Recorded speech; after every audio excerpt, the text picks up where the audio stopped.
ये कहानी राजस्थान के एक छोटे से गांव भरतपुर की है, जहां के लोग सामान्य रूप से खेती किसानी कर अपना जीवन यापन करते हैं। लोग काफी मिलनसार हैं और हमेशा एक दूसरे की मदद करने से संकोच नहीं करते।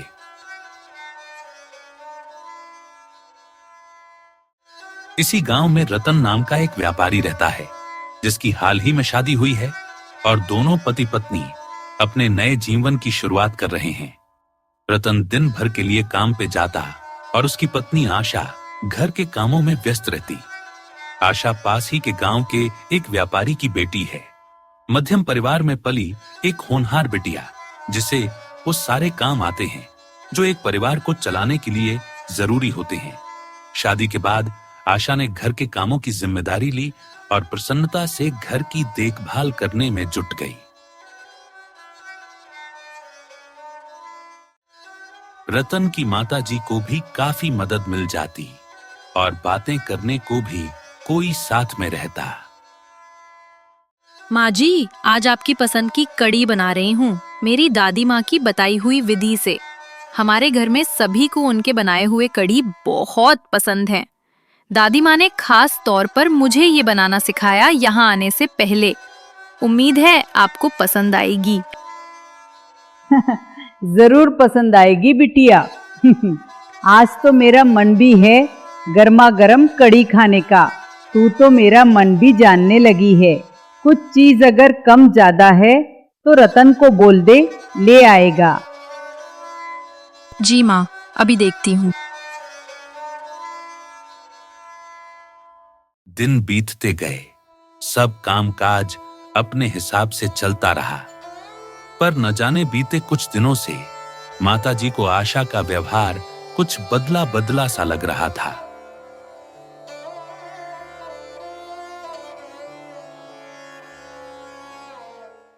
बेटा रतन, जरा इधर सुन। तेरे और आशा के बीच में कुछ बात हुई है क्या? नहीं तो माँ, ऐसा तो कुछ भी नहीं हुआ। पिछले कुछ दिनों से उसका व्यवहार थोड़ा अजीब सा लग रहा है। थोड़ी चुप चुप सी रहने लगी है। उसकी बातों से लगता है कि उसका ध्यान कहीं और ही है। पहले तो नहीं थी ऐसे वो। हो भी सकता है, शायद उसे घर की याद आ रही होगी। मैं अब अगले शनिवार उसे उसके घर लेके चला जाऊंगा। माँ से मिल लेगी तो उसे अच्छा लगेगा। ठीक 2 दिनों के बाद की बात है। रात का समय था। माताजी पानी पीने के लिए उठी तो उन्होंने देखा कि आशा झरोखे के पास स्थिर रहकर रतन की ओर देखते हुए कुछ बुदबुदा रही है।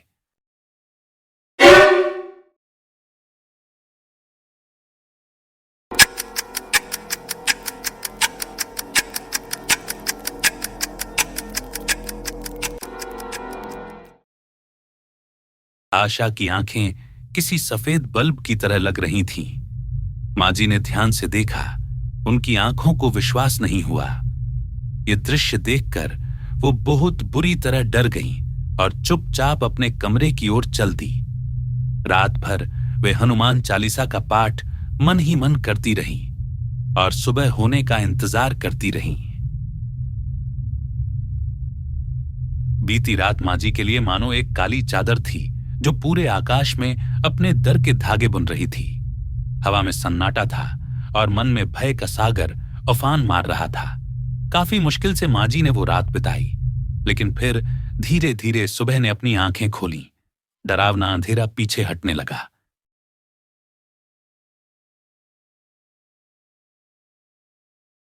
सुबह की पहली किरण माजी के लिए राहत से भरी थी, लेकिन उनके माथे की लकीरें कुछ और ही बयां कर रही थीं। वो अभी भी बीती रात का दृश्य नहीं भूल पा रही थी। बार बार वो दृश्य उनकी आंखों के सामने इस कदर मंडराता, मानो किसी फिल्म की रील एक ही जगह अटक गई हो। अगर मैंने रतन को कल रात की घटना के बारे में बताया तो वो विश्वास नहीं करेगा, उल्टा मुझ पर गुस्सा करेगा। पर मुझे रतन को बताना होगा, या शायद ये मेरा वहम भी हो सकता है। हे भगवान, ये कौन सी परीक्षा ले रहा है तू? इतना सोचते सोचते माँ जी की आंख लग गई और वो कुछ देर के लिए सो गईं। माँ जी की आंख लगे लगभग 1 घंटे हो चुके थे कि अचानक से किचन की ओर से कोई बर्तन गिरने की जोर से आवाज आई।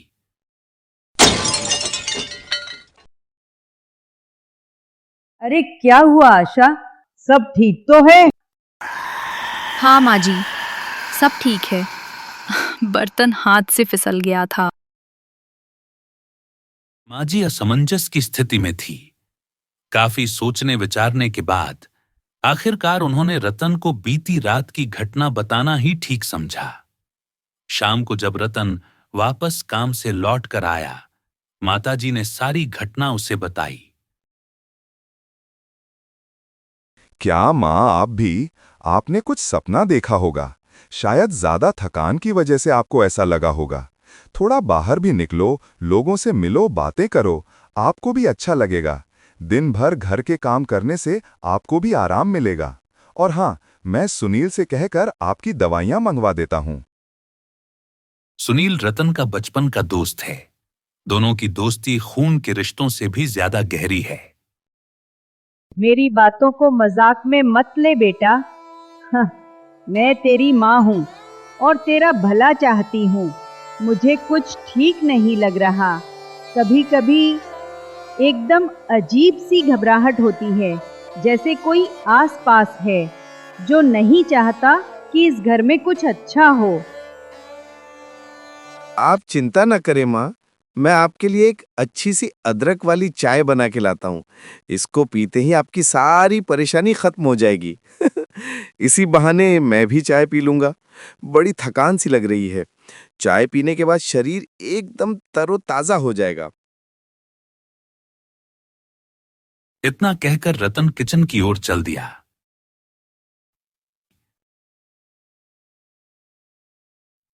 किचन में चाय बनाते वक्त रतन को ऊपर रखे बर्तनों के पीछे की तरफ एक लाल रंग की पोटली दिखाई दी। पोटली में साज श्रृंगार का सामान जैसे बिंदिया, कंघी, एक छोटा सा आईना, सिंदूर की छोटी सी डिब्बी और कुछ बालों में लगाने वाली पिनें दिखाई दी। आशा कभी अपना सामान ऐसे कहीं भी नहीं रखती। हो सकता है काम की वजह से भूल गई हो। रतन वापस चाय बनाने में लग जाता है। अरे भाई सुनील, आओ थोड़ा चाय पी लो। बिल्कुल सही समय पर आए हो। मैंने बस अभी अभी चाय बनाई है। नमस्ते माताजी। मंदिर जा रहा था, सोचा आपसे मिलता चलूं। काफी दिन हो गए। शादी के बाद आपके बेटे को तो बिल्कुल भी फुर्सत नहीं है। हाँ रतन तो अब मुझे भी भूल गया है। क्या माँ? रतन को सुनील से मिले काफी दिन हो गए थे। शादी के बाद रतन का सुनील के घर कम ही आना जाना हो पाता था। घर से काम पर जाना, फिर लौटते समय घर की कुछ जरूरी चीजें लेते हुए वापस घर आ जाना। इतने दिनों बाद सुनील को देख रतन खुश था। तीनों चाय की चुस्कियों के साथ रतन की शादी की चर्चा करने लगे। भाभी कहाँ है? दिखाई नहीं दे रही। अरे आशा, जरा इधर आना, सुनील आया हुआ है। नमस्ते भाभी, मैं सुनील, रतन के बचपन का दोस्त। जी नमस्ते, बहुत अच्छे से जानती हूँ। इन्होंने आपके और इनके ढेर सारे किस्से बताए हैं। पर आपके स्वामी जी तो बड़े छुपे रुस्तम निकले। कुछ भी नहीं बताया शादी के बारे में, सीधे आमंत्रण दे दिया।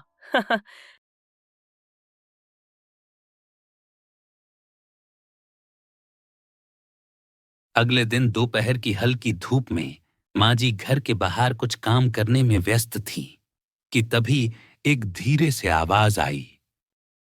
माँ, जल्दी मेरे साथ आओ। देखो आशा क्या कर रही है।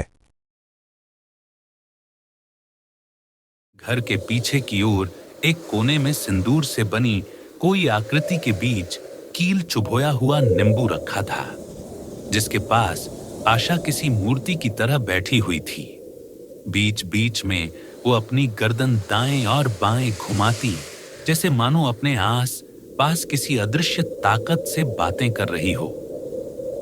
रतन और माजी चुपचाप दीवार की ओर से ये सब देख ही रहे थे कि तभी आशा का चेहरा उनकी तरफ घूमा, जैसे उसे पता चल गया हो कि कोई उसे चोरी छुपे देख रहा है। वे दोनों दबे पांव वापस गुलमोहर के वृक्ष के पास आके सिहर कर बैठ गए।